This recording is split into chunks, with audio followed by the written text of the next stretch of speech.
Hello friends, welcome back to my YouTube channel the education masters. आज हम करने वाले हैं अंतरा भाग 1 का पार्ट 4 गूंगे, जो कि रांगे राघव जी द्वारा लिखा गया है और यह पार्ट आपका सेकंड टर्म में भी आने वाला है 11th के सिलेबस में। तो सबसे पहले हम रांगे राघव जी के बारे में पढ़ लेते हैं कि वो उनके बारे में कि उनकी कैसी जीवन था, क्या थे वो। ठीक है। रांगे राघव का जन्म आगरा में हुआ था। उनका मूल नाम तिरुमल्ले नमांकम वीर राघव आचार्य था, परंतु उन्होंने रांगे राघव नाम से साहित्य रचना की है। जो रांगे राघव थे उनका जन्म कहाँ हुआ था? आगरा में हुआ था। उनका जो मूल नाम था, मतलब उनका जो असली नाम था, वो था तिरुमल्ले नमांकम वीर राघव आचार्य। लेकिन उन्होंने रांगे राघव, मतलब उन्होंने इस नाम से साहित्य रचनाएं जितनी भी करी है वो उन्होंने रांगे राघव नाम से ही करी है। आप अगर इनकी कितनी भी साहित्य पढ़ लेंगे, कहानियाँ, कविताएं जो भी हैं इन्होंने लिखा हुआ, वो सारी की सारी रचनाएं इन्होंने रांगे राघव नाम से ही करी हुई हैं। उनके पूर्वज दक्षिण आरकाट से जयपुर नरेश के निमंत्रण पर जयपुर आए थे। मतलब उनके जो पूर्वज हुआ करते होंगे तो वो दक्षिण आरकाट कोई जगह का नाम है, वहाँ से जयपुर नरेश आए थे। जयपुर नरेश के निमंत्रण, मतलब उस टाइम के राजा होंगे तो वहाँ पे उनके निमंत्रण के उस पर जयपुर आ गए थे, जो बाद में आगरा में बस गए और उसके बाद वो यहीं पर बस गए आगरा में। वहीं उनकी शिक्षा दीक्षा हुई और वहाँ पे ही उनकी क्या हुई, शिक्षा जो भी उन्होंने एजुकेशन ली है वो वहीं से ली है, आगरा से ही पढ़े लिखे हैं वो। उन्होंने आगरा विश्वविद्यालय से हिंदी में एमए और पीएचडी की उपाधि प्राप्त की और वहीं से उन्होंने विश्वविद्यालय, मतलब यूनिवर्सिटीज़, कॉलेज, वहाँ से उन्होंने हिंदी में एमए करी है और पीएचडी की जो उपाधियाँ होती है वो हासिल करी है। 39 वर्ष की अल्पायु में ही उनकी मृत्यु हो गई और इतनी कम उम्र में ही उनकी मृत्यु हो गई थी। रांगे राघव ने साहित्य की विविध विधाओं में रचना की है, जिनमें कहानी, उपन्यास, कविता और आलोचना मुख्य हैं।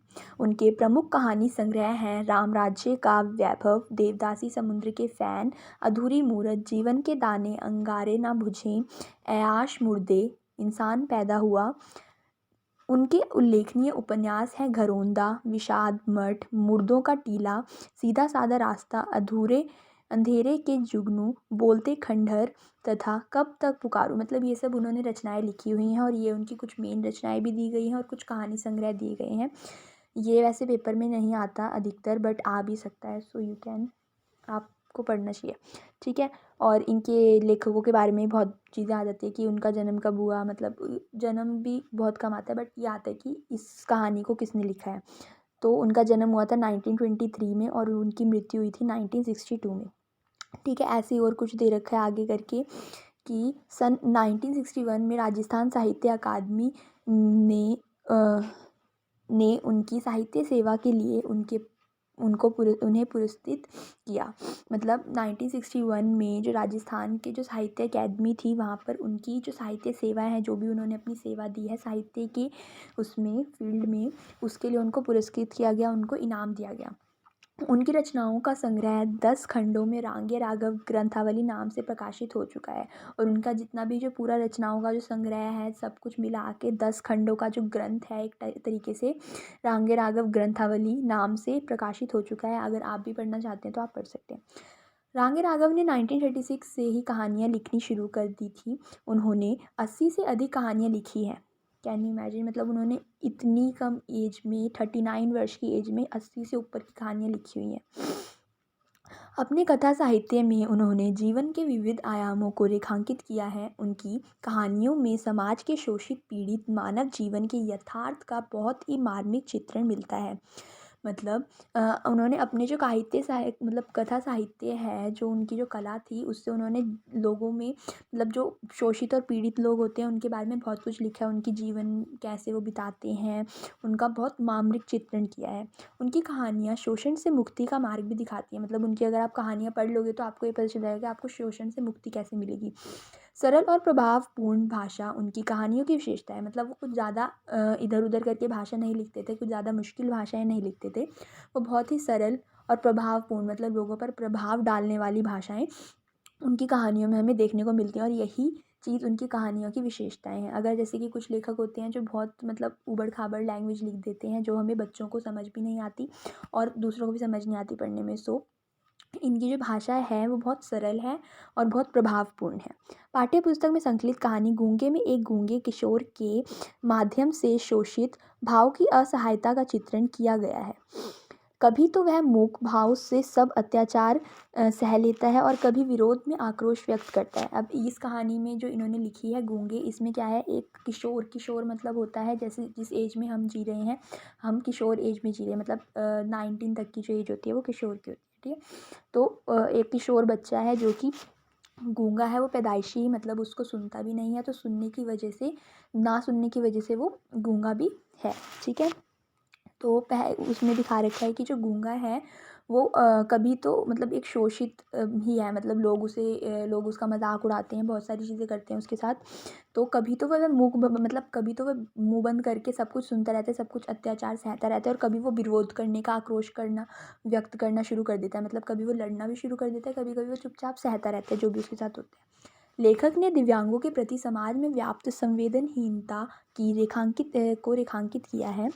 मतलब यहाँ पर जो लेखक है उन्होंने दिव्यांग जो लोग होते हैं, मतलब जिनमें कोई मतलब कोई गूंगा होता है, कोई बहरा होता है, कोई कोई, तो उनके प्रति समाज में, मतलब समाज में कोई भी संवेदनहीनता नहीं है उनके लिए, कि लोग बस दया का भाव थोड़ी देर दिखाते हैं करके, एंड देन वो निकल जाते हैं, और वो उनकी तरफ कोई भी उनकी मदद करने की कोशिश नहीं करता। तो यही सब चीज़ें इसमें लेखक ने बताई हुई हैं। साथ ही यह बताने की कोशिश भी की है कि उन्हें सामान्य मनुष्य की तरह मानना और समझना चाहिए, एवं उनके साथ संवेदनशील व्यवहार करना चाहिए, ताकि वह इस दुनिया में अलग थलग ना पढ़ने पाएँ। कहानी के माध्यम से लेखक ने यह कहा है कि समाज के जो लोग संवेदनहीन हैं वह भी गूंगे बहरे हैं, क्योंकि अपने सामाजिक दायित्वों के प्रति वह सचेत नहीं है।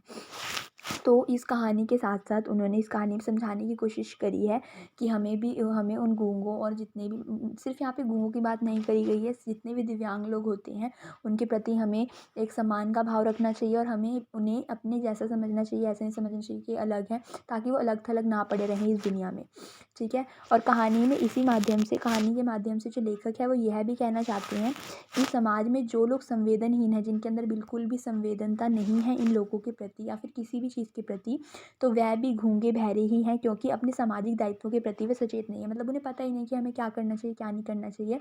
तो इसलिए उनको भी यहाँ पर ये लेखक ने गूंगे बहरे ही बोला है, वो भी एक तरीके से दिव्यांग लोग ही हैं, ठीक है। तो इसी के साथ अब हम अपना चैप्टर शुरू करते हैं, हमें थोड़ा बहुत समझ आ चुका है। तो ओके, गूंगे। शकुंतला क्या नहीं जानती? कौन शकुंतला? क्या नहीं जानती? क्यों साहब, क्या नहीं जानती? ऐसा क्या काम है जो वह नहीं कर सकती? वह उस गूंगे को नहीं बुला सकती। अच्छा, बुला दिया तो? बुला दिया। बालिका ने एक बार कहने वाली की ओर द्वेष से देखा और चिल्ला उठी, दूंदे। गूंगे ने नहीं सुना। तो यहाँ पे मतलब कुछ औरतें बैठी हुई थी, एक मोहल्ले के बाहर, जैसे औरतें चुगलियाँ नहीं करती रहती, तो उस तरीके से वो बैठी हुई थी, तो आपस में बहस रही थी, और बच्चे खेल रहे थे साइड में, ठीक है। तो वो शकुंतला कोई बच्ची का नाम होगा, तो उसको बोलते हैं कि शकुंतला क्या नहीं जानती, ऐसे ऐसे करके उसका मजाक उड़ा रहे होते हैं, मतलब ऐसे ही, मतलब मज़े ले रहे होते हैं बच्चों से, ठीक है। तो वहाँ पे एक गूंगा आ जाता है। तो वो जो औरतें होती हैं वो कहती है शकुंतला नहीं बुला सकती, ऐसे उसको मतलब चिढ़ा रही होती है। तो जो बालिका होती है, मतलब जो बच्ची होती है, वो एक बार कहने वाले की ओर देखती है, द्वेष से, मतलब गुस्से से देखती है जो ये चीज़ कह रही होती है उसे, और उसके बाद वो चिल्ला देती है कि दूंदे, मतलब थोड़ी तोतली होती है, बच्ची होगी ना, ठीक है। तो जो गूंगा होता है वो नहीं सुनता। तमाम स्त्रियां खिलखिलाकर हंस पड़ी। बालिका ने मुंह छिपा लिया। जन्म से वज्र बहरा होने के कारण वह गूंगा है। उसने अपने कानों पर हाथ रखकर इशारा किया।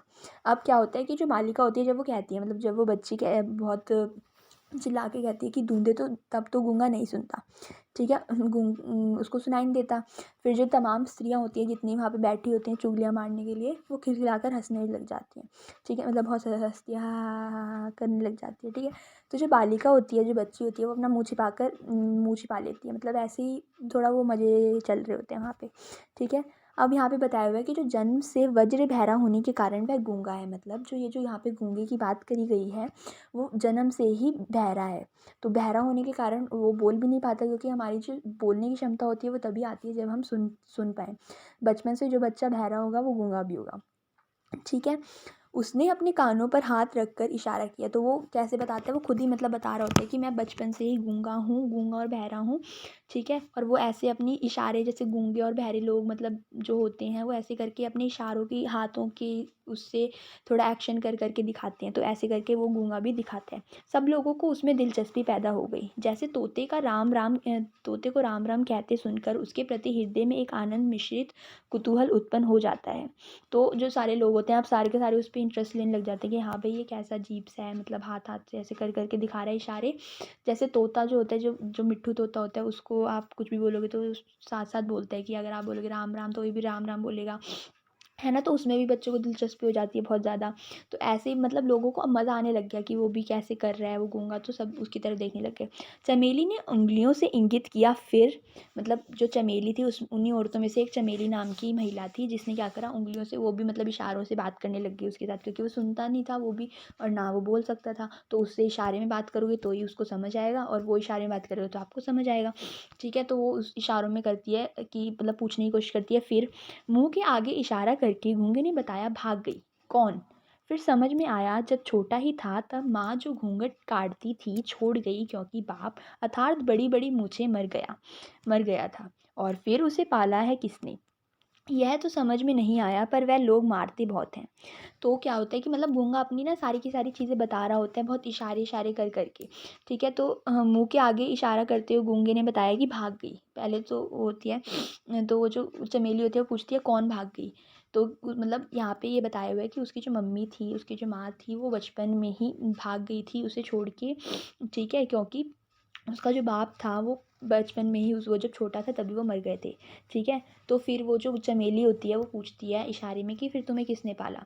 तो ये तो समझ नहीं आया कि उसे किसने पाला, पर वो जो लोग थे वो उसने ये तो बता दिया कि जहाँ पे वो रहता है, जिन्होंने उसे पाला है वो उसे बहुत मारते हैं, मारते पीटते हैं, ठीक है। करुणा ने सबको घेर लिया। वह बोलने की कितनी जबरदस्त कोशिश करता है, लेकिन नतीजा कुछ नहीं, केवल कर्कश काय काय का ढेर, अस्फुट ध्वनियों का वमन, जैसे आदिम मानव अभी भाषा बनाने में जी जान से लड़ रहा हो। तो जो वो होता है गूंगा, मतलब सबके अंदर अब करुणा का थोड़ा थोड़ा भाव उत्पन्न हो जाता है कि यार ये बेचारा।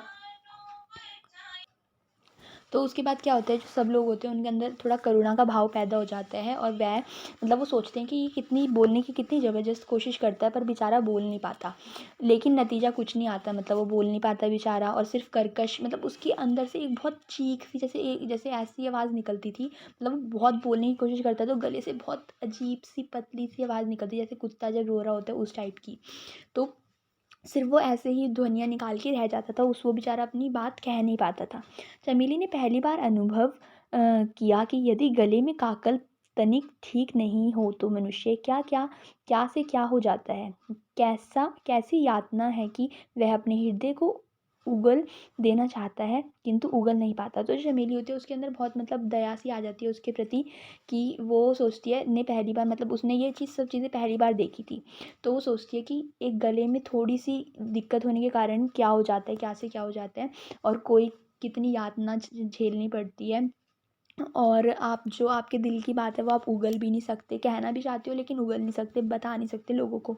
सुशीला ने आगे बढ़कर इशारा किया, मुंह खोलो। अब उसमें से एक औरत होगी सुशीला नाम की, उसने आगे बढ़ी, उसकी मतलब थोड़े गूंगे के पास गई और उसको बोला कि मुंह खोलो। गूंगे ने मुंह खोल दिया, लेकिन उसमें कुछ दिखाई नहीं दिया। पूछा, गले में कौवा है? गूंगा समझ गया, इशारे से ही बता दिया, किसी ने बचपन में गला साफ करने की कोशिश में काट दिया, और वह ऐसे बोलता है जैसे घायल पशु करहा उठता है। ज्वालामुखी के विस्फोट की सी भयानकता थपेड़े मार उठती हैं। ओके, सॉरी ये थोड़ा आगे पीछे हो गया। शिकायत करता है जैसे एक कुत्ता चिल्ला रहा हो, और कभी कभी उसके स्वर में ज्वालामुखी के विस्फोट की सी भयानकता थपेड़े मार उठती हैं। वह जानता है कि वह सुन नहीं सकता और बता बता कर मुस्कुराता है। वह जानता है कि उसकी बोली को कोई नहीं समझता, फिर भी बोलता है। अब क्या होता है कि जो सुशीला होती है उसमें से जो एक औरत होती है वो उसको आगे बढ़कर उससे पूछती है कि मतलब बोलती है मुंह खोलो। तो जब वो मुंह खोलता है तो उसमें कुछ भी दिखाई नहीं देता। तो वो कहती है कि गले में कौवा फंसा है क्या? तो गूंगा होता है, जो गूंगा समझ जाता है कि ये क्या कहना चाहिए। तो वो कहता है, इशारे में बताता है कि किसी ने बचपन में गला साफ करने की कोशिश में गला ही काट दिया था।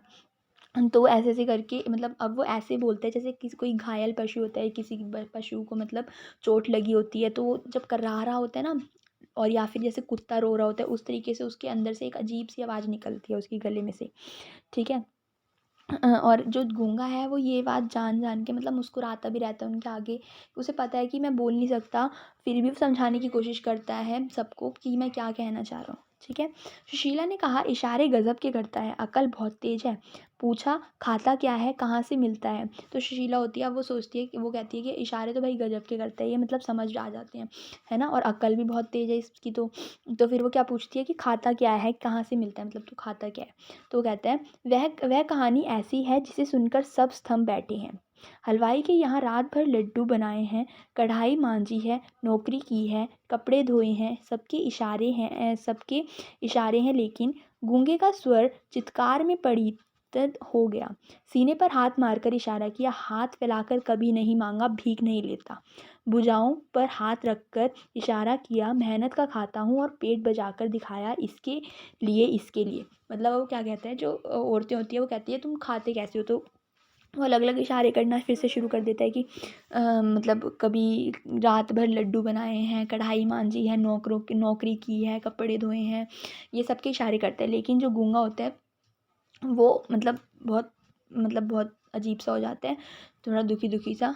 और फिर वो क्या करके दिखाते हैं कि मतलब वो उनको इशारे करके दिखाता है कि हाथ फैलाकर कभी नहीं मांगा, हमेशा मेहनत की रोटी खाई है, कभी किसी से मांग के मतलब भीख नहीं मांगी, ठीक है। तो वो क्या ये सब चीज़ें इशारे कैसे करता है, जो भुजाएं होती है, भुजाएं मतलब अपने हाथों को आगे करके करता है कि भीख कभी नहीं मांगी, और पेट की तरफ इशारा करके करता है कि इसके लिए मतलब मेहनत का खाता हूँ, इसके लिए मतलब पेट के लिए, ठीक है। सब अपना मेहनत का ही खाते हैं। अनाथ आश्रम के बच्चों को देखकर चमेली रोती थी। आज भी उसकी आंखों में पानी आ गया।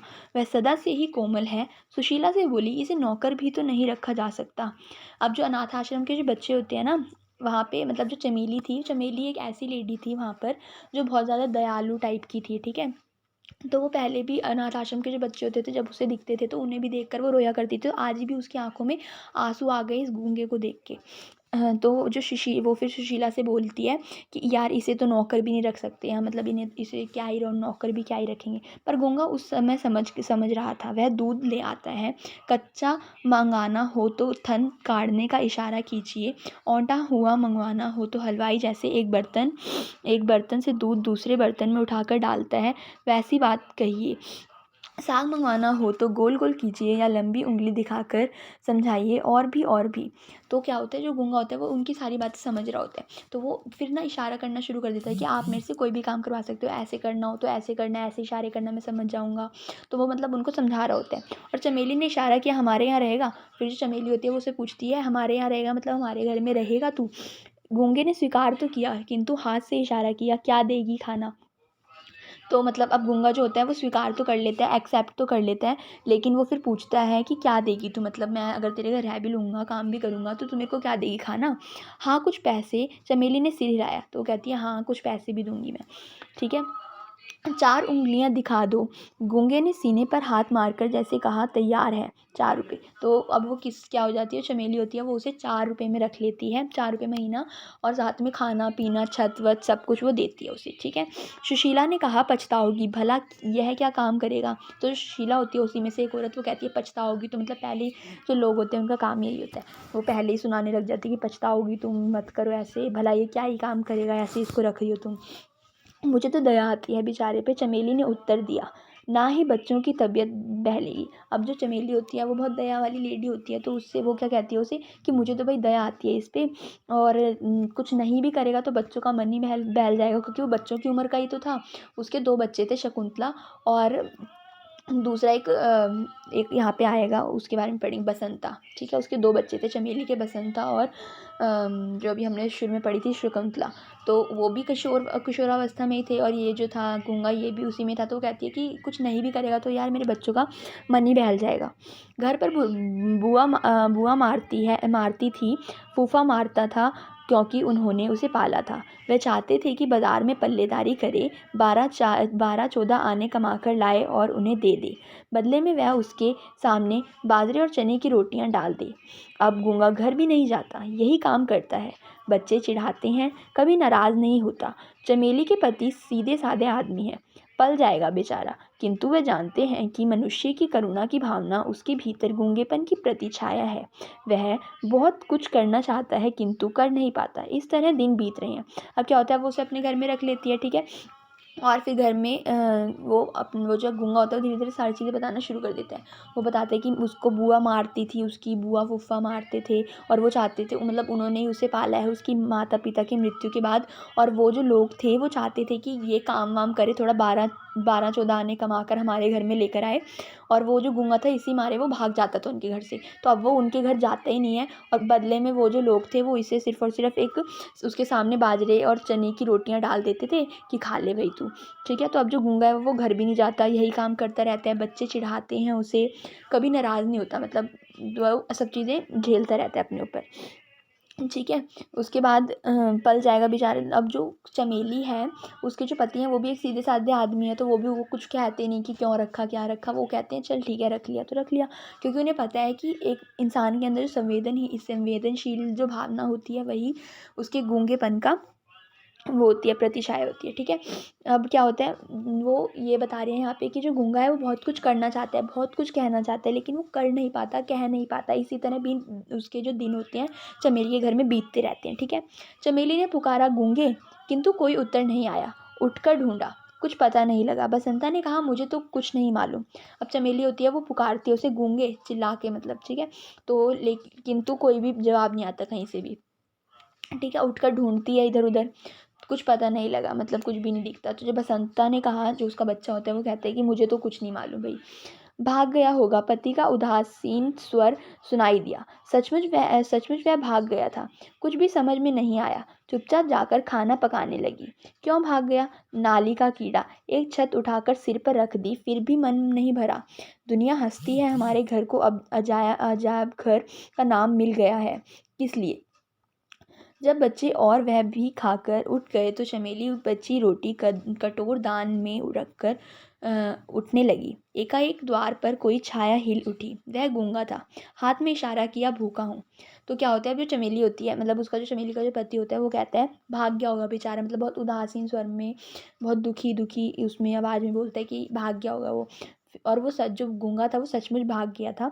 तो चमेली होती है उसको कुछ भी समझ नहीं आता, फिर से वो खाना पकाने लग जाती है। और वो ऐसे मुंह में बड़बड़ा रही होती है कि क्यों भाग गया नाली का कीड़ा, और एक तो इसे छद्दी सर पे रहने के लिए, ऊपर से हमें ही, मतलब हमारे साथ ही धोखा करके निकल गया, भाग गया, ठीक है। फिर भी मन नहीं भरा, मतलब कि हमने एक तो छद्दी, फिर भी इसका मन नहीं भरा। दुनिया तो वैसे भी हंसती है हमारे घर पे, क्या अजायब घर बना रखा है, किसी को भी मुंह उठा के रख लेते हो तुम, ठीक है। किस लिए हंसती है? उसी की वजह से, ठीक है। तो अब क्या होता है, अब जो बच्चे और वह जब खाना खाकर उठ जाती है, ठीक है, खाना वाना पक गया, खाना वाना खा लिया उन्होंने, उसके बाद जब वो उठ के जो बची हुई रोटी कटोरदान में फेंकने जा रही होती है, ठीक है, सॉरी, कटोरदान में रखने जा रही होती है, जहाँ पे जिसमें रोटियां रखते हैं ना। तो एकाएक द्वार पर, मतलब किसी की छाया सी हिल उठती है, मतलब छाया सी दिखती है उसे उसके दरवाजे पे। तो वहाँ पर कौन था? गूंगा था। और वो हाथ से इशारा करता है कि मैं भूखा हूँ, ठीक है।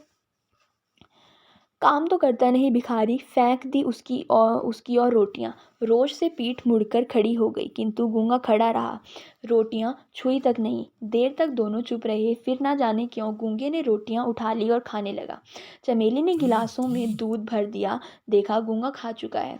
उस उठी और हाथ में चिमटा लेकर उसके पास खड़ी हो गई। अब वो कहती है कि काम तो करता नहीं है भिखारी, फेंक दी उसके आगे रोटियां, मतलब ऐसे ऐसे बड़बड़ाती हुई, ऐसे भी गुस्से में थी कि ये मेरे घर छोड़ के ऐसे भाग गया, है ना। तो उसके आगे वो रोटियां रख फेंक देती है, ऐसे ही जैसे कुत्ते के आगे फेंक देते हैं ना, तो उसके आगे फेंक देती है। और रोड से पीठ उठा के, मतलब गुस्से से पीठ मुड़ा के उस दूसरी तरफ फेर लेती है और खड़ी हो जाती है। अब जो गूंगा होता है वो रोटियां नहीं उठाता, वो खड़ा रहता है वहीं का वहीं, ठीक है। और रोटियाँ छूता तक नहीं है। फिर पता नहीं क्या उसके दिमाग में आता है ऐसा कि वो थोड़ी देर बाद मतलब चुपचाप रह के उसके बाद थोड़ी देर बाद वो खुद ही उठा के रोटियाँ खाने लग जाता है, ठीक है। चमेली जो होती है वो गिलासों में दूध भर देती है, ठीक है। देखा गूंगा खा चुका है, अब वो मतलब अपना काम कर रही होती है, तो तब वो देखती है कि गूंगे ने रोटी खा ली है। उठी और हाथ में चिमटा लेकर उसके पास खड़ी हो गई, और फिर वो क्या करती है, चिमटा उठा के उसके पास खड़ी हो जाती है। कहाँ गया था, चमेली ने एक कठोर स्वर से पूछा। और वो बहुत गुस्से में होती है, तो बहुत खड़ी आवाज़ में बोलती है कि कहाँ गया था। कोई उत्तर नहीं मिला। अपराधी की भांति सिर झुक गया। सर से एक चिमटा उसकी पीठ पर जड़ दिया, किंतु गूंगा रोया नहीं। वह अपने अपराध को जानता था। चमेली की आंखों से जमीन पर आंसू टपक गया। तब गूंगा भी रो दिया। तो क्या होता है, वो जो चमेली होती है वो कहती है कहाँ गया था, तो वो जो गूंगा होता है वो कुछ भी जवाब नहीं देता और सर झुकाकर खड़ा हो जाता है, क्योंकि उसे पता है कि मेरी ही गलती थी। मतलब वो दोनों वो जो चमेली और जो गूंगा था वो एक दूसरे की भावनाएं बहुत अच्छे से समझते थे। उन दोनों के बीच में एक तरीके का लगाव भी था, ठीक है। तो जो चमेली होती है वो उसको देखकर ऐसे मतलब रोना शुरू कर देती है, और उसको देख के गूंगा भी रोना शुरू कर देता है। और फिर यह भी होने लगा कि गूंगा जब जब चाहे भाग जाता, फिर लौट आता। उसे जगह जगह नौकरी करके भाग जाने की आदत पड़ गई थी। और चमेली सोचती कि उसने उस दिन भीख ली थी या ममता की ठोकर को निसंकोच स्वीकार कर लिया था। अब क्या होता है, अब ये चीज़ हमेशा होने लग गई। अब वो मतलब क्या करता था, जब भी उसका मन नहीं लगता तो भाग जाता था, ठीक है। फिर लौट आता था, मतलब कहीं भाग गया फिर से वापस आ गया, और उसे ना ये चीज़ आदत सी पड़ चुकी थी। जब एक इंसान की कोई चीज़ आदत बन जाती है तो वो आदत उसके साथ पूरी जीवन भर चल जाती है, ठीक है। तो उसको मतलब वो जहाँ पर भी काम करता था वहाँ से कभी भाग जाता था, कभी कहीं से भाग गया, कभी कहीं से भाग गया। अपने फूफा और बुआ के घर से भी तो वो भागा ही था ना, तो उसे आदत पड़ गई थी। तो इसलिए वो यहाँ पर भी यही करता था, यही उसके काम थे। कभी भाग जाता था, कभी फिर वापस आ जाता था। तो चमेली थी वो तो वैसे भी उसके अंदर एक दया की भावना थी। तो वो सोचती है कि उस दिन जो उसने रोटियां मेरे से ली थी, जो मैंने फेंक के दी थी, वो उसने एक मतलब ममता की ठोकर से निसंकोच स्वीकार कर ली थी, या फिर भीख ली थी मेरे से। बसंता ने कसकर गूंगे को चपट चपट जड़ दी। गूंगे का हाथ उठा और ना जाने क्यों अपने आप रुक गया। उसकी आंखों में पानी भर आया और वह रोने लगा। उसका रुदन इतना कर्कश था कि चमेली को चूल्हा छोड़कर आना पड़ा। गूंगा उसे देखकर इशारों से कुछ समझाने लगा। देर तक चमेली उससे पूछती रही। उसकी समझ में इतना ही आया कि खेलते खेलते बसंता ने उसे मार दिया है। अब जो बसंता होता है, उसका जो बच्चा होता है, वो खेल रहे होते हैं, ठीक है। उसका खेलना ही क्या मतलब, ऐसे ही जो गूंगा होता है वो उसके पास बैठा होगा, तो बसंता होता है उसे तेज से एक थप्पड़ मार देता है गूंगे को, ठीक है। अब जो गूंगा होता है उसका भी हाथ उठता है, वो भी तो एक तरीके का, उसके अंदर भी तो पावर्स तो है ही, वही चीज़ फिजिकली तो वो भी उसी की तरह ही फिट है एकदम। तो उसका भी हाथ उठता है, लेकिन पता नहीं क्या वो सोच के वो अपना हाथ रोक लेता है और उसे नहीं मारता, और उसकी आंखों में पानी भर आता है और वो रोने लगता है, ठीक है। उसकी जो रुदन मतलब उसका जो कर्कश, उसके गले से वैसे भी एक अजीब सी आवाज़ निकलती थी। तो जब वो रोने की कोशिश करता है उसके गले से बहुत अजीब सी आवाज़ निकलती है, और जिसकी वजह से जो चमेली होती है वो चूल्हा छोड़कर उसके पास आ जाती है। अब गूंगा उसे देखकर इशारों में कुछ समझाने लगता है। देर तक चमेली उससे पूछती रही, मतलब पूछती रहती क्या हुआ भाई, क्या हुआ, क्यों रो रहा है, ये वो, है ना। तो जो गूंगा होता है वो उसे इशारे में समझाता है, समझाने की कोशिश करता है। तो जो चमेली होती है उसकी समझ में सिर्फ और सिर्फ यही आता है कि खेलते खेलते बसंता ने उसे मार दिया है, मतलब मार दिया था। बसंता ने कहा, अम्मा यह मुझे मारना चाहता था। अब जो बसंता होता है उसका जो लड़का होता है वो कहता है कि ये देखो अम्मा, ये मेरे को ना मारना चाहता था। क्या रे, चमेली ने गूंगे की ओर देखकर कहा। वह इस समय भी नहीं भूली थी कि गूंगा कुछ सुन नहीं सकता, लेकिन गूंगा भाव भंगिमा से समझ गया। उसने चमेली का हाथ पकड़ लिया। एक क्षण का को चमेली को लगा जैसे उसी के पुत्र ने आज उसका हाथ पकड़ लिया था। एकाएक घृणा से उसके हाथ छुड़ा लिया। पुत्र के प्रति मंगल कामना ने उसे ऐसा करने को मजबूर कर दिया। अब क्या होती है, जो चमेली होती है वो हाथ उठाने लग जाती है उस पर, जैसे ही उसका बच्चा, जैसे ही बसंता उसे बताता है कि इसने मेरे को मारने की कोशिश करी है, मतलब जैसे मारना चाहता था मेरे को। तो वो कहती है क्या रे, चमेली जो होती है फिर उस गूंगे की ओर देखकर ऐसे मतलब कहती है क्या रे। तो और उसी टाइम जो बसंता होता है वो मतलब चमेली को भी ये नहीं याद कि वो बेचारा सुन नहीं सकता और ऐसे उससे बात कर रही होती है, ठीक है। तो लेकिन जो गूंगा होता है वो समझ जाता है और उसका हाथ पकड़ लेता है, ठीक है। जब वो उसका हाथ पकड़ता है तो चमेली होती है उसको ऐसा फील होता है कि यार इसके अंदर ताकत तो बहुत है भाई, इसने मेरा हाथ कैसे रोक लिया इतनी उससे। तो वो उसके अंदर फिर से वो दया की भावना आ जाती है, और वो सोचती है कि अगर इसकी जगह मेरा खुद का लड़का होता तो फिर क्या होता, है ना। ऐसे ऐसे करके सोचने लग जाती है। तो एकाएक घृणा की भावना से वो अपना हाथ छुड़ा लेती है, ठीक है, बहुत दया से कि हाँ भाई चल छोड़ दे इसे। और वो सोचने लग जाती है ये चीज़। पुत्र के प्रति मंगल कामना ने उसे ऐसा करने को मजबूर कर दिया, ठीक है। कहीं उसका भी बेटा गूंगा होता तो वह भी ऐसे ही दुख उठाता। वह कुछ भी नहीं सोच सकी। एक बार फिर गूंगे के प्रति हृदय में ममता भर आई। मतलब अब वो सोचती है कि अगर मेरा बेटा भी ऐसे ही गूंगा होता तो क्या होता है ना, ऐसे ही वो भी दुख उठाता है, ऐसे ही उसके साथ भी ऐसी चीज़ें होती। ठीक है, तो वो कुछ भी सोच नहीं सकती, मतलब कुछ भी सोच नहीं पाती, और फिर वो एक बार फिर से वो गूंगे के लिए उसके प्रति उसके हृदय में ममता भर आती है। ठीक है, वह लौटकर चूल्हे पर जा बैठी जिसमें अंदर आग थी, लेकिन उसी आग से वह सब पक रहा था जिससे सबसे भयानक आग बुझती है, पेट की आग, जिसके कारण आदमी गुलाम हो जाता है। उसे अनुभव हुआ कि गूंगे में बसंता से कहीं अधिक शारीरिक बल था। कभी भी गूंगे की भांति शक्ति से बसंता ने उसका हाथ नहीं पकड़ा था, लेकिन फिर भी गूंगे ने अपना उठा हाथ बसंता पर नहीं चलाया। तो चमेली ये सब होने के बाद अपने वापस चूल्हे पे जाके बैठ जाती है और खाना पका रही होती है। ठीक है, और वो ना बैठे बैठे सोच रही होती है कि जिस तरीके से गूंगे ने मेरा हाथ पकड़ा था उसमें बहुत ज़्यादा शारीरिक बल बसंता से कई गुना ज़्यादा था, और अगर वो चाहता तो वो बसंता को बहुत तेज़ मार सकता था, लेकिन उसने फिर भी अपना हाथ उठाया, लेकिन उसने मारा नहीं उसे। ठीक है, तो ये सब चीज़ें वो सोच रही होती है। रोटी जल रही थी, झट से पलट दी, वह पक रही थी। इसी से बसंता बसंता है, गूंगा गूंगा है। तो अब वो ये सब जब सोच रही होती है तो उसको रोटी का ध्यान नहीं होता, और उसकी जो रोटी होती है वो जल जाती है। तो फिर वो झट से पलट देती है जैसे देखती है वो, और फिर उसके बाद वो सोचती है कि बसंता बसंता है, मतलब वो तो मेरा बच्चा है वैसे भी, और गूंगा गूंगा है, मैं क्या करूँ, है ना। चमेली को विस्मय हुआ। गूंगा शायद यह समझता है कि बसंता मालिक का बेटा है, उस पर वह हाथ नहीं लगा सकता। मन ही मन थोड़ा विक्षोभ भी हुआ, किंतु पुत्र की ममता ने इस विषय पर चादर डाल दी, और फिर याद आया कि उसने उसका हाथ पकड़ा था, शायद इसीलिए कि उसे बसंता को दंड देना ही चाहिए, यह उसको अधिकार है। तो चमेली जो होती है फिर उसे थोड़ा सा वो होता है, अचंभा होता है, विस्मय होता है कि जो गूंगा था शायद वो ये समझाना चाहता था कि जो बसंता मतलब ये समझता है कि जो बसंता है वो मालिक है और वो उस पर हाथ नहीं उठा सकता, तो इसलिए उसने उस पर हाथ नहीं उठाया होगा, और वो बस उससे पिट के रोने लग गया था। ठीक है, और मन ही मन उसको थोड़ा वो दुख भी होता है कि मतलब विक्षोभ भी होता है कि हाँ भाई गूंगे साथ हुआ तो लेकिन गलत ही है, लेकिन उसके बाद जो उसके बेटे ने मारा था तो उसकी अपनी पुत्र की ममता के चक्कर में वो ये वाला जो टॉपिक होता है उसको बंद कर देती है, छोड़ देती है। ठीक है, और फिर उसे फिर याद आता है कि बसंता ने उसका हाथ पकड़ा था, है ना। तो फिर सोचती है शायद उसने मेरा हाथ इसलिए पकड़ा कि, और इसलिए वो मेरे को इस तरीके से देख रहा था कि वो मेरे से चाहता था कि मैं बसंता को दंड दूँ, ये तो मेरा अधिकार है, क्योंकि मैं तो माँ हूँ उसकी, और मैं कुछ भी मतलब उसे मार भी सकती हूँ अगर उसने ऐसा करा है तो। ठीक है, तो ये सब चीज़ें वो सोच रही होती है खाना पकाते पकाते, किंतु वह तब समझ नहीं सकी, और उसने सुना कि गूंगा कभी कभी करहा उठता था। चमेली उठकर बाहर गई, कुछ सोचकर रसोई में लौट आई और रात की बासी रोटी लेकर निकली। गूंगे, उसने पुकारा। कान के ना जाने किस पर्दे में कोई चेतना है कि गूंगा उसकी आवाज़ को कभी अनसुना नहीं कर सकता। वह आया, उसकी आंखों में पानी भरा था, जैसे उनमें एक शिकायत थी, पक्षपात के प्रति तिरस्कार था। चमेली को लगा कि लड़का बहुत तेज है, बरबस ही उसके होठों पर मुस्कान छा गई। कहा, ले खा ले, और हाथ बढ़ा दिया। तो उसके बाद क्या होता है कि मतलब वो सोचती है कि हाँ भाई मैं उस टाइम समझ नहीं पाई जब उसने मेरा हाथ पकड़ा था, और उसने सुना कि जो गूंगा मतलब उसने ये भी सुना था कि जो गूंगा है वो कभी कभी करहा उठता है, मतलब चीखे मारने लग जाता है अजीब सा। तो वो ये सोच रही होती है। फिर चमेली उठकर बाहर आती है और कुछ सोचकर फिर से रसोई में आ जाती है, और रात की जो बासी रोटी होती है वो लेकर निकलती है, और फिर वो चिल्ला के कहती है, गूंगे, तो मतलब पुकारती है। तो कान में, और यहाँ पे बताया हुआ है कि जो गूंगा था और चमेली था उसके बीच में पता नहीं क्या ऐसा क्या रिश्ता था कि गूंगा कभी भी चमेली की बात कभी भी अनसुनी नहीं करता था। अगर उसको सुनाई देती थी तो मतलब वो कभी भी उसकी जो बातें थी उसको अनसुनी नहीं करता था, और गूंगा फिर वापस आ गया। ठीक है, मतलब वो बुला रही थी तो उसके पास आया, उसकी आंखों में पानी भर गया। ठीक है, और मतलब जब वो ऐसे देख रहा था उसे कि उसके आंखों में एक शिकायत की भाव था कि भाई उसने मतलब बसंता ने उसे मारा था, तो उसके अंदर ये था कि इसने मेरा बदला क्यों नहीं लिया, मतलब इन्होंने उसे दंड क्यों नहीं दिया। तो वो एक अजीब सी उसकी आंखों में जो पानी भरा था वो सब ये सब चीज़ें प्रतीत कर रहा था।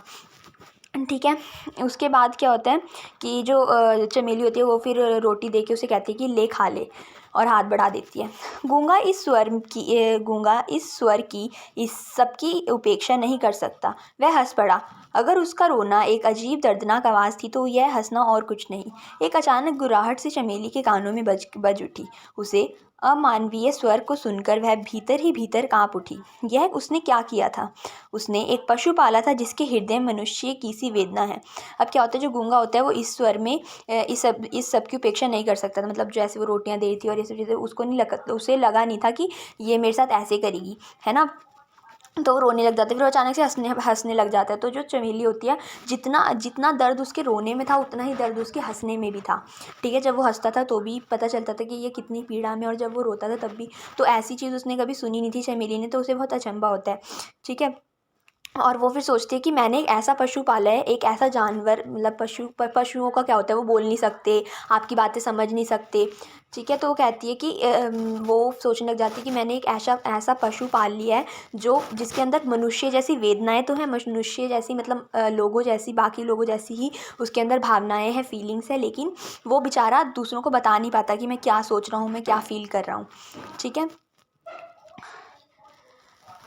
घृणा से विषुम्ध होकर चमेली ने कहा, क्या रे, तूने चोरी की है? गूंगा चुप हो गया, उसने अपना सिर झुका लिया। चमेली एक बार क्रोध से कांप उठी, देर तक उसकी ओर घूरती रही। सोचा, मारने से यह ठीक नहीं हो सकता, अपराध को स्वीकार करा, दंड न देना ही शायद कुछ असर करे, और फिर कौन मेरा अपना है। रहना हो तो ठीक है, ठीक से रहे, नहीं तो फिर जाकर सड़क पर कुत्तों की तरह जूठन पर जिंदगी बिताए, दर दर अपमानित और लांछित। तो उसके बाद क्या होता है कि जो चमेली होती है उसको ऐसा लगता है कि ये चोरी करके आया, तो कहती है, क्या रे, तूने चोरी की है? तो जो गूंगा होता है वो चुपचाप खड़ा रह जाता है। ठीक है, और अपना सर झुका लेता है। फिर जो चमेली होती है उसको बहुत गुस्सा आता है और वो फिर उसको घूरती है। ठीक है, और फिर वो सोचती है कि मारने से तो ये ठीक होगा नहीं, इसको मैं मार भी लूँगी तो क्या ही हो जाएगा। तो वो सोचती है कि इसका जो दंड है इसको स्वीकार करना चाहिए, और इसे इसका जो अपराध है उसे स्वीकार करना चाहिए, और इसे दंड ना देना ही शायद सही होगा। और कौन सा ये वैसे ही मेरा अपना है, मतलब है तो पराया ही, कौन सा हमारा सगा लग रहा है ये। तो ये चीज़ें सोच रही होती है, तो कहती है कि रहना है तो ठीक से रहे, वरना ये चला जाए और रोड पे रहे जैसे कुत्तों की तरह, इधर उधर घूमता रहे, और दर दर अपमानित होता रहे, लांछित होता रहे, लोग इसको जो मर्जी बोले, है ना, ऐसे ऐसे करके वो सोचती है। आगे बढ़कर गूंगे का हाथ पकड़ लिया और द्वार की ओर इशारा करके दिखाया, निकल जा। गूंगा जैसे समझा नहीं, बड़ी बड़ी आँखों को अ, फाड़ देखता रहा। कुछ कहने को शायद एक बार होठ खुले भी, किंतु कोई स्वर नहीं निकला। चमेली वैसे ही कठोर बनी रही। अब के मुंह से भी साथ साथ कहा, जाओ, निकल जाओ। ढंग से काम नहीं करना है तो तुम्हारा यहाँ कोई काम नहीं।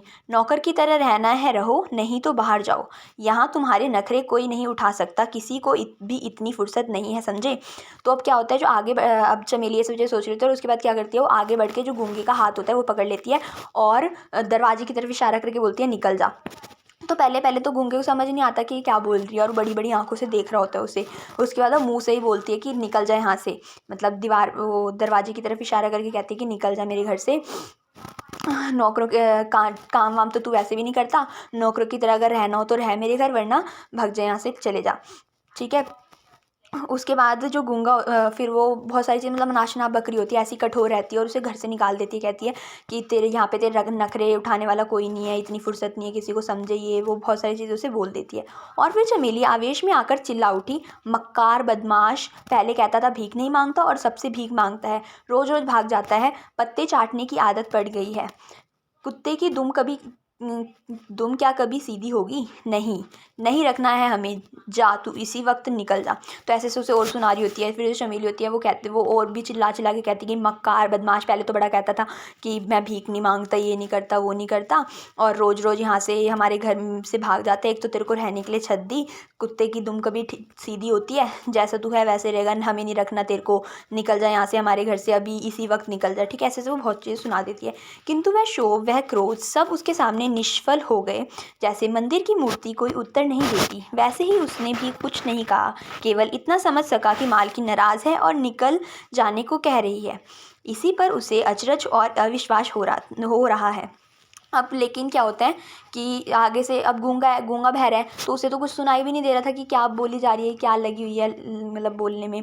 तो उसके बाद क्या होता है, उसका जितनी भी वो चीज़ें वो बोलती है चमेली, उसकी सारी की सारी निश्चय फल हो जाती है। क्या है, मतलब किसी आगे वाले ने जिसको सुना रही है उसने तो कुछ सुना ही नहीं। तो उसके बाद जो गूंगा होता है, लेकिन गूंगा सिर्फ ये चीज़ समझ पाता है कि जो मालकिन है मेरी वो नाराज़ हो गई है और मेरे को घर से निकलने को कह रही है, और वही चीज़ उसके लिए बहुत अचंभित होती है। मतलब वो बहुत ऐसा हो जाता है कि भाई ये मेरे को घर से क्यों निकाल रही है ना। और वो कुछ भी बोलता तो है नहीं, जैसे एक मंदिर में मूर्ति पड़ी रहती है जिससे आप दुआएं मांगते रहो, कुछ भी करते रहो, और चाहे शिकायत करो भगवान से, चाहे कुछ भी करो, तो वो आगे से आपको जवाब थोड़ी देती है, नहीं देते ना। तो वैसे ही एक तरीके का यही सब चीज़ हो रही थी। उसके बाद जो गूंगा होता है वहाँ से निकल जाता है। चमेली अपने आप लज्जित हो गई, कैसी मूर्ख है वह, बहरे से जाने क्या क्या कह रही थी, वही वही क्या कुछ सुनता है। हाथ पकड़कर जोर से एक झटका दिया और उसे दरवाजे के बाहर धकेल कर निकाल दिया। गूंगा धीरे धीरे चला गया, चमेली देखती रही। फिर क्या होता है कि जो चमेली होती है वो अपने आप ही मतलब ये बड़बड़ा के उसके बाद वो खुद ही थोड़ी सी शर्म आ रही होती है कि यार कैसी कैसी पागल हूँ मैं भी किसे किससे इतना कुछ बोल रही हूँ, बहरे को जिसको कुछ सुनाई वुनाई देता नहीं है, वो कौन सा कुछ सुनता है, ऐसे ऐसे करके वो खुद ही हो जाती है। और उसके बाद क्या करती है, वो उसका हाथ पकड़ के उसको दरवाजे से बाहर धकेल कर दरवाज़ा बंद कर देती है। मतलब उसको देखती रहती है और गूंगा जा रहा होता है धीरे धीरे, और चमेली उसे देखती रहती है। करीब घंटे भर बाद शकुंतला और बसंता दोनों चिल्ला उठे, अम्मा अम्मा। क्या है, चमेली ने ऊपर ही से पूछा। उसके बाद क्या होता है, जब वो उसको घर से निकाल देती है तो 1 घंटे बाद ही जो उसके जो बच्चे होते हैं बसंता और शकुंतला, वो तेज़ से चिल्ला रहे होते हैं कि अम्मा अम्मा। तो वो जो चमेली होती है वो कहती है क्या है। गूंगा बसंता ने कहा, तो बसंता कहता है गूंगा। किंतु कहने के पहले ही नीचे उतरकर देखा, गूंगा खून से भीग रहा था।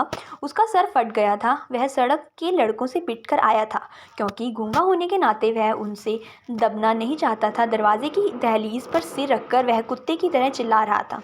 तो क्या होता है, जो बसंता कहते हैं कि गूंगा, तो ये चीज़ सुनने से पहले ही जो उसकी जो मम्मी होती है, मतलब जो चमेली होती है, वो ऊपर से जल्दी से छत पे से नीचे आ जाती है भागती हुई, और देखती है कि जो गूंगा है वो उसकी जो चौखट है, मतलब उसके घर के दरवाजे पे बिल्कुल खून से लथपथ हुआ पड़ा हुआ है, और उसका सर फटा हुआ है। और वो क्या करके आया था, वो बच्चों से पिट के आया था, सड़क के जो लड़के हैं उनसे पिट कर आया था, क्योंकि गूंगा होने के नाते उसको दबना पसंद नहीं था। मतलब उसे वो ये नहीं चाहता था कि कोई मेरे को दबाए। तो वो भी मतलब अब अगर 3-4 बच्चे आपको एक साथ एक बच्चे के ऊपर लग जाएंगे, मतलब पीटना शुरू कर देंगे, तो वो एक बंदा एक अकेला बेचारा क्या ही करेगा, तो वो तो पिट ही जाएगा। पर वो भी उन्हीं की एज का था, अपनी अपनी उम्र के बच्चों से ही पिट के आया था वो सड़क से। और वो जो बच्चे थे उन्होंने ऐसे ही मार दिया, मतलब उनको क्या पता था क्या है ये, ऐसे ही मतलब उन्होंने सोचा कि गूंगा है, इस पे जो मर्जी करो। तो अत्याचार लोग करते हैं यहाँ पर, और कोई दूसरा बंदा कुछ कहता नहीं है। तो वो उनसे दबना नहीं चाहता था, इसलिए उसने भी हाथ उठाने की कोशिश करी, और जिसकी वजह से उन सब ने मिलकर उसे पीट दिया। और वो दरवाजे पे उनकी जो चौखट थी उसके दरवाजे की दहलीज पर सिर रखकर वह कुत्ते की तरह चिल्ला रहा था। जैसे उसके अंदर से तो कोई आवाज़ निकलती नहीं थी, बस वो एक अजीब सी कुत्ते जैसे रो रहे होते हैं वैसी आवाज़ निकलती थी। तो वैसे ही वो चिल्ला रहा होता है उसकी चौखट पे। और चमेली चुपचाप देखती रही कि इस मूक अवसाद में युगों का हाहाकार भर कर गूंज रहा है, और ये गूंगे अनेक अनेक हों संसार में भिन्न भिन्न रूपों में छा गए हैं, जो कहना चाहते हैं पर कह नहीं पाते, जिनके हृदय की प्रति हिंसा न्याय और अन्याय को परखकर भी अत्याचार को चुनौती नहीं दे सकती, क्योंकि बोलने के लिए स्वर होकर भी स्वर में अर्थ नहीं है, क्योंकि वह असमर्थ है। और चमेली सोचती है, आज दिन ऐसा कौन है जो गूंगा नहीं है, किसका हृदय समाज, राष्ट्रीय धर्म और व्यक्ति के प्रति विद्वेष से, घृणा से नहीं छटपटाता, किंतु फिर भी कृत्रिम सुख की छलना और अपने जालों में उसे नहीं फांस देती, क्योंकि वह स्नेह चाहता है, समानता चाहता है। तो उसके बाद जो चमेली होती है वो चुपचाप उसे देखती रहती है और सोचती है कि ये जो मूक लोग हैं, हमारे हमारे दुनिया में ऐसे पता नहीं कितने गूंगे बहरे होंगे, जो अलग अलग जगहों पर, भिन्न भिन्न जगहों पर, भिन्न भिन्न प्रकार से ऐसी दुख, ऐसी पीड़ाएं सह रहे होती हैं। तो उसके मन में बहुत ही दया की भावना फिर से आ जाती है, और वो सोचती है कि ये जो गूंगा है, मतलब ऐसे कितने गूंगे होंगे जो बहुत चीज़ें बोलना चाहते हैं, जो अन्याय के खिलाफ आवाज़ उठाना चाहते हैं, जिनको पता है न्याय क्या है, अन्याय क्या है, लेकिन फिर भी वो आवाज़ नहीं उठा पाते, क्योंकि वो गूंगे हैं, वो बहरे हैं, वो या फिर बहुत सारी चीज़ें होती हैं, विकलांग लोग होते हैं, किसी के पास किसी के हाथ नहीं होते, किसी की आंखें नहीं होती, कोई अंधे होते हैं। तो वो यही सब चीज़ें सोचती है कि कितने ऐसे लोग हैं जो बहुत सारी चीज़ें कहना चाहते हैं पर कह नहीं पाते, और जो हम जैसे लोग हैं जो मुंह आँख कान होते हुए भी इनके लिए कुछ करते नहीं है। मतलब बस अगर कोई किसी के साथ कुछ अन्याय हो रहा है तो हम बस करके निकल जाते हैं कि ओह सो सैड, मतलब क्या हो रहा है ये वो, और वो निकल जाते हैं लोग। कोई भी इंसान अन्याय के खिलाफ आवाज़ उठाने की हिम्मत नहीं करता। तो आप अगर सोचें तो ये जो कहानी थी इसमें सिर्फ एक ही गूंगा था, लेकिन फिर भी कहानी का नाम रखा गया है इन्होंने गूंगे। तो जो लेखक है वो यहाँ पर गूंगे से उन सभी लोगों की तरफ इशारा कर रहा है जो आँख कान नाक सब कुछ होते हुए भी हर चीज़ें देखकर अनसुना कर देते हैं। अत्याचार देखते हुए भी वो उस अत्याचार की तरफ या फिर उसके खिलाफ आवाज़ नहीं उठाते हैं और थोड़ा सा बस दया का भाव दिखाकर और वहाँ से निकल जाते हैं। हम भी रोड पर देखते हैं, जैसे अगर किसी के साथ किसी का एक्सीडेंट हो जाता है, फिर कोई किसी के साथ कोई कुछ कर रहा है, अत्याचार कर रहा है, या फिर किसी के साथ मारपीट हो रही है सड़क पर भी या फिर कहीं पर भी, तो लोग वहाँ से देखकर चले जाते हैं, बस भीड़ की तरह नज़ारे देखते हैं और फिर थोड़ा बहुत दिखाते कि अरे बेचारा, और वो बस अपने कमेंट मार रहे होते हैं पीछे खड़े होके और कुछ भी नहीं करते। तो यहाँ पर उन सभी लोगों के लिए ये गूंगे वर्ड यूज़ किया गया है, जो सब कुछ होते हुए भी भगवान ने उन्हें सब कुछ दिया, उसके बावजूद भी उन्हें ये नहीं पता कि उनके लिए क्या सही है, उनके लिए क्या गलत है, उन्हें क्या करना चाहिए क्या नहीं करना चाहिए। तो चमेली भी यही सब चीज़ें सोच रही होती है। और इसी के साथ हमारा ये वाला चैप्टर ख़त्म होता है। आई होप आपको समझ आया होगा। Thank you.